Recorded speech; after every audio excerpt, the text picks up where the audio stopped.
Vamos lá, galera, vídeo novo aqui no canal e eu vou trazer um material bem legal, comum aí para todos os públicos, né?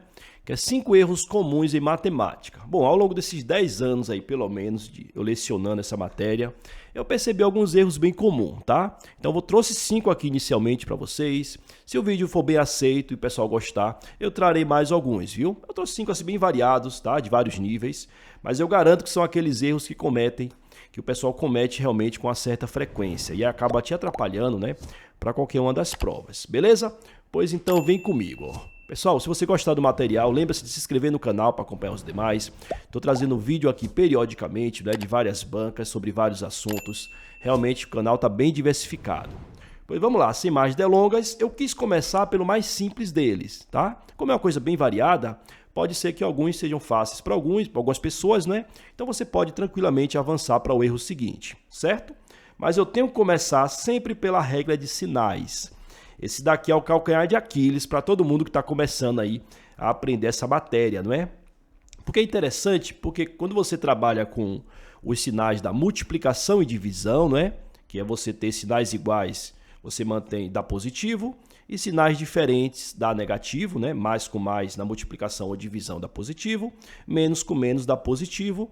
E aí quando eu tenho eles diferentes, né? Mais e menos ou menos e mais, não importa a ordem, sempre vai dar negativo. Quando essa regra vocês pegam com muita facilidade. Mas quando chega na soma e na subtração, eu acho que a própria regra, não é, faz com que o aluno ele acabe se perdendo um pouquinho ali. Então eu vou trazer para vocês uma dica muito bacana, potente, para você memorizar e nunca mais errar isso, tá bom? Bora praticar juntos. Só lembrando, a regra da soma e da subtração, quando você tem sinais diferentes, né? Sinais iguais você mantém o mesmo sinal, né? Mais e mais fica positivo, se eu somei dois valores positivos, e menos fica negativo. Tranquilo? Agora, quando tem sinais diferentes na soma e subtração, aí é onde mora o perigo, não é? Porque você tem que subtrair e conservar o sinal do maior, perdão. E aí a pessoa meio que se confunde, não é? Qual é a minha dica que eu dou para meus alunos sempre? É você pensar sempre de forma financeira, tá? Então a soma, você vai pensar como tendo a receita, aquele dinheiro em mãos, não é? E a subtração, você vai pensar como a dívida. E aí eu garanto que vocês nunca mais vão errar esse tipo de questão, tá? Vão por mim. Bora testar bem rapidinho aqui, ó.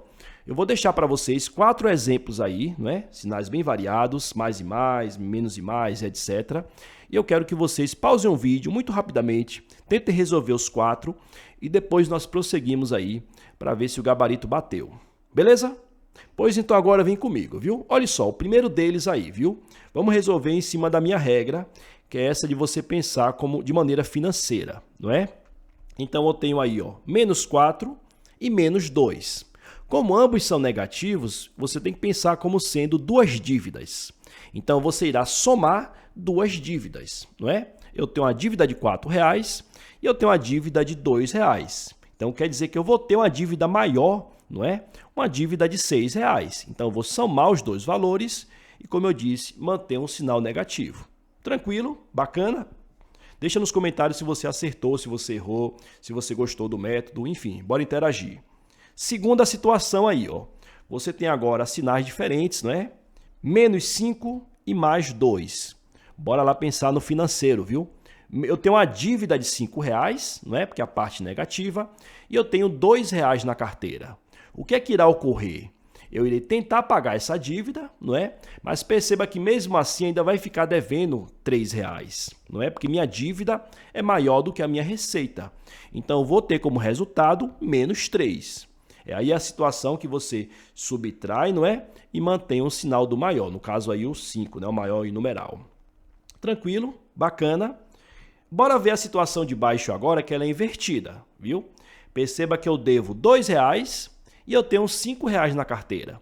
Com esses R$5 eu consigo pagar essa dívida de 2 e mesmo assim ainda me sobram R$3, não é? Ou seja, se sobrou um valor, é algo positivo. Então eu tenho como resultado 3 positivo. Show? Bora para a quarta e última agora, que essa daí é também interessante. O pessoal também confunde um pouquinho. Ó. Eu tenho 2 menos 5. Esse 2, galera, ele não precisa vir com sinal positivo ali na frente, não é? Então você tem que subentender que ele de fato é positivo. Mas é a mesma analogia, ó. Eu tenho R$2 e eu vou subtrair R$5. Perceba que a minha dívida é maior do que a minha receita, não é? Então, o meu resultado final, ele vai acabar sendo negativo também, não é? Porque eu não consegui pagar a dívida toda. Resultado, menos 3. Tranquilo? Então, vai por mim, ó. Se você tem dificuldade, tenta usar ou assimilar esse método que eu passei agora, que geralmente eu tenho uma boa aceitação com ele, viu? Bora lá, bora prosseguir, sem mais delongas. Segunda regrinha aí, que eu também percebo muito, que é um erro comum de matemática, e aí ele acaba prejudicando muita gente, não é? Que é a tal da potência quando eu tenho a base negativa. Porque o aluno ele acaba memorizando as regras tranquilamente, ok, legal, só que ele se confunde com algumas exceções, né? E aí, dependendo do vídeo, do professor, da correria, essa parte acaba não sendo explicada muito bem e o aluno acaba comendo bola, né, rapaz, quando ela aparece aí, ó. Vamos lá, bora para o exemplo prático. Se eu pedir para você calcular isso daí, ó, que eu vou deixar na tela para vocês, viu? Menos 2, em parênteses, não é, ó, elevado ao quadrado. Menos 2 em parênteses elevado ao quadrado, né? Se você tem um domínio bem de potência, você vai lembrar que quando a base é negativa, mais o expoente é par, não é? Como é o caso aí, ó, o 2 é par, você vai ter o resultado positivo, não é isso? Justamente quando você faz o jogo de sinais, ele vai sempre dar positivo. Então, meu resultado aí seria 4. 4 positivo, né? Porque 2 vezes 2 dá 4. E positivo porque o expoente é par. Está perfeito, tá? Memorize essa regra porque ela de fato ela é válida. O problema aí, senhores, é se eu tirar esse parênteses. Se eu tirar esse parêntese, tudo muda. Porque sem os parênteses, para a matemática, você tem ali o menos, né? Que é como se fosse menos 1, tá? E aí depois você tem o 2 elevado ao quadrado, o 2 positivo, não é? Então você vai ter aí como resultado final, menos 4, não é? Ó? Mais uma vez, se eu tirar o parênteses, eu vou utilizar ali, ó, o 2 separado, não é? Eu tenho aquele menos como sendo uma coisa à parte, menos 1, viu, que não aparece ali. E depois que eu faço 2 elevado ao quadrado. Então, nesse caso específico, ó, não importa qual seja o expoente, não é? Se é par, se é ímpar, mesmo assim meu resultado sempre vai dar negativo. Então, a casquinha de banana bem comum aí, ó, que aí as provas elas trazem, né? E aí, infelizmente, o aluno acaba caindo, tá? Tranquilo? Bacana? Então assiste direitinho aí, ó. Se ficou a dúvida, assiste novamente. E se a dúvida persistir, deixa nos comentários aí, porque eu garanto que essas 5 dicas que eu trouxe aqui, as 5 erros comuns de matemática, com certeza você vai se esbarrar em pelo menos uns 2 deles aí ao longo da vida, certo? Bora lá, bora prosseguir. Bora para o terceiro também, que é bem comum. Meus alunos cometem muito, né? Alunos ali já estão na fase mais finais, anos finais, mas eles meio que carregam essa dúvida aqui, ó. E ela é bem incômoda. Olha só essa situação, viu? 2x mais 4 dividido por 2. Tranquilo, né? Aí o aluno ele vai tentar simplificar para eliminar esse 2 do denominador, certo? E aí do nada ele dá aquele gelo na cabeça, ele vai corta o 2 do x e corta o 2 do expoente, mas aí estaria errado. Porque quando você simplifica, no caso aí, não é? Você está simplificando por 2 para você eliminar o denominador. Tranquilo? Então você vai dividir por 2 toda a estrutura de cima, certo? Então vai ser o 2x dividido por 2, que vai resultar em x, não é? E o 4 dividido por 2, que vai resultar em 2. Então você vai ter aí x mais 2, né? E o 2 de baixo desaparece e vira 1. Certo? Então, eu simplificando isso daí tudo por 2, eu vou ter o x mais 2 como resultado, tá? E não apenas eu cortar ali somente um dos termos ou algo do tipo, certo? Eu trouxe esse exemplo aí, mas muitos outros exemplos também ocorrem do mesmo jeito, viu? Que o pessoal acaba confundindo ali e tentando simplificar somente um dos termos, viu? Enquanto você deve simplificar todo ele. Tranquilo? Bacana? Show de bola! Bora lá, estamos perto, viu? Só faltam mais 2. O quarto e o quinto, ele faz parte ali da mesma família, que é aquela que o pessoal mais amaldiçoa na matemática, meu povo, que é justamente ela mesma, a fração. É um dos materiais mais temidos aí, né? E eu realmente trato ela com bastante respeito com meus alunos, porque ela realmente é espinhosa.